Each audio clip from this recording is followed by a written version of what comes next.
வணக்கம் நம்பிக்கை. இன்றைக்கு இந்த வீடியோலயும் ஒய், வாட், ஹவ் பகுதியில அறிவியல் ரீதியா பல தகவல்கள நம்ம தெரிஞ்சுக்க போறோம். இது குறித்து தெளிவான விளக்கங்கள் கொடுப்பதற்காக மூத்த பத்திரிகையாளர் திரு திருஞானம் சார் அவர்கள் நம்ம கூட இருக்காங்க. அவர சந்திக்கலாம். வணக்கம் சார். வணக்கம் சுமையா. சார், பொதுவா பூமியில எடையுள்ளவங்க விண்வெளிக்கு போன பிறகு ஏன் எடை இல்லாம ரொம்ப லேசா அவங்க ஃபீல் பண்ண முடியுது? அப்புறம் அவங்க எப்படி சார் பறக்குறாங்க? விண்வெளி வீரர்கள் குறிப்பாக இப்போ இன்டர்நேஷ்னல் ஸ்பேஸ் ஸ்டேஷன் செல்லக்கூடிய விண்வெளி வீரர்கள் எடையற்றவர்களாக ஃபீல் பண்ணுறதுக்கும் பறப்பதாக உணர்வதற்கும் அடிப்படையான காரணம் அங்கே இருக்கக்கூடிய microgravity, speed of the spacecraft, இன்னொன்று lack of contact force. So இதை பற்றி விரிவாக பார்க்கலாம். சர்வதேச விண்வெளி நிலையம் அப்படிங்கிறது உண்மையில் பூமியிலிருந்து ஒரு 400 கிலோமீட்டர் உயரத்தில் பறந்து கொண்டிருக்கக்கூடிய ஒரு பறக்கும் ஆய்வகம். எனி டைம் அங்கே ஒரு 5 அல்லது 6 ஆஸ்ட்ரோநாட்ஸ் தங்கி பல்வேறு ஆய்வுகளை நடத்தி வருகிறார்கள். அந்த இன்டர்நேஷ்னல் ஸ்பேஸ் ஸ்டேஷனுடைய ஸ்பீடு மணிக்கு 28,000 கிலோமீட்டர். அவ்வளோ வேகமாக பூமியை சுற்றி வருகிறது இன்டர்நேஷ்னல் ஸ்பேஸ் ஸ்டேஷன். ஸோ இங்கே நிறைய பேர் நினைக்கிறோம் அங்கே டோட்டலாக கிராவிட்டி இருக்காதுன்னு.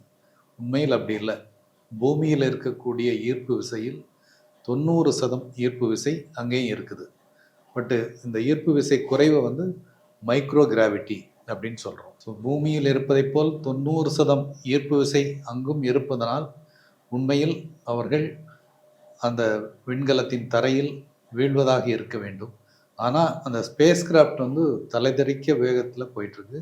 மணிக்கு 28,000 கிலோமீட்டர் ஸ்பீடில் போயிட்டுருக்கு. ஸோ இந்த ஸ்பீடில் அதில் பயணிக்கக்கூடிய விண்வெளி வீரர்கள் எடையற்றவர்களாக உணர்கிறார்கள். அதே மாதிரி அவர்கள் மிதப்பது போன்ற உணர்வு எப்படி வருதுன்னு பார்க்கலாம். இப்போ நம்ம தரையில் இருக்கிறோன்னு சொன்னால் நம்ம தரையில் உள்ள ஒரு கான்டாக்ட் ஃபோர்ஸ் நம்ம லேசாக மேல் நோக்கி தள்ளுது. அதனால தான் நம்ம நம்முடைய உடல் எடையை உணர முடியுது.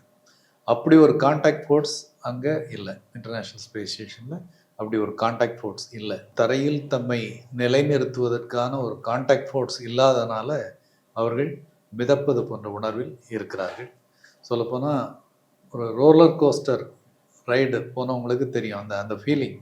ஏன்னா அவ்வளோ வேகமாக அது மேலிருந்து கீழ் சுற்றி வரும்போது நமக்கு அந்த ஆல்மோஸ்ட் மிதப்பது போன்ற உணர்வு இருக்கும். அந்த உணர்வு தான் இவங்க ஸ்பேஸ் கிராஃப்டில் பயணிக்கக்கூடிய விண்வெளி வீரர்களுக்கும் ஏற்படுது. இந்த எடையற்ற உணர்வும் பறப்பது போன்ற தன்மையும் சர்வதேச விண்வெளி நிலையம் செல்லக்கூடிய விண்வெளி வீரர்களுக்கு கிடைக்கக்கூடிய ஒரு ஸ்பெஷல் அனுபவம்.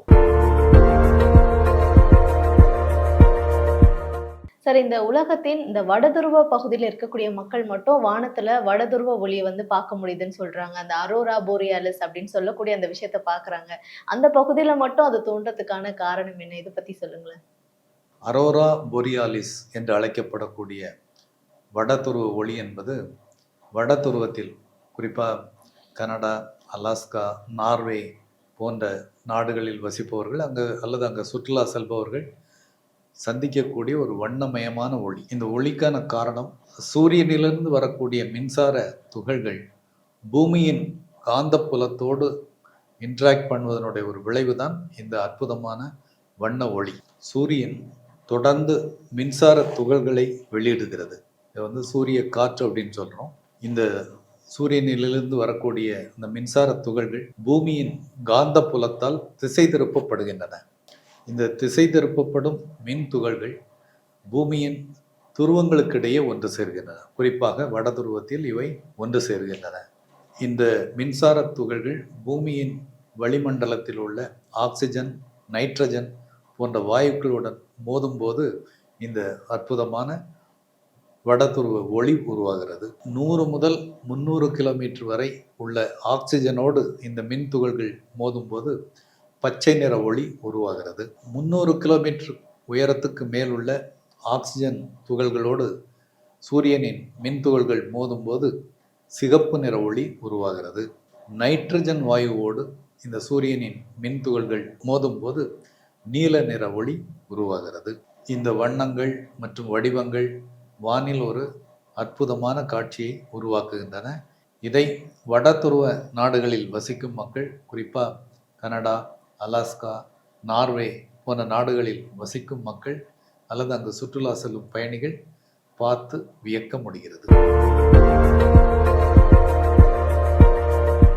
சார், பொதுவா மனித உடலில் நோய் எதிர்ப்பு சக்தி கண்டிப்பா வேணும்னு சொல்றாங்க.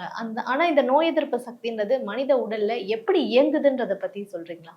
நோய்களை எதிர்த்தும் பாக்டீரியா, வைரஸ், ஃபங்கஸ் போன்ற நோய் கிருமிகளை எதிர்த்தும் போரிடக்கூடிய ஒரு அற்புதமான அமைப்பு தான் நம்ம உடலில் இருக்கக்கூடிய இம்யூன் சிஸ்டம். நோய் எதிர்ப்பு அமைப்பு அப்படின்னு சொல்கிறோம். இது பல்வேறு உறுப்புகள், திசுக்கள் மற்றும் செல்களாலான ஒரு காம்ப்ளெக்ஸ் சிஸ்டம். இதில் மிக முக்கியமானவை என்று பார்த்தால், ஒன்று வெள்ளை அணுக்கள், ஒயிட் பிளட் கார்பசல்ஸ்.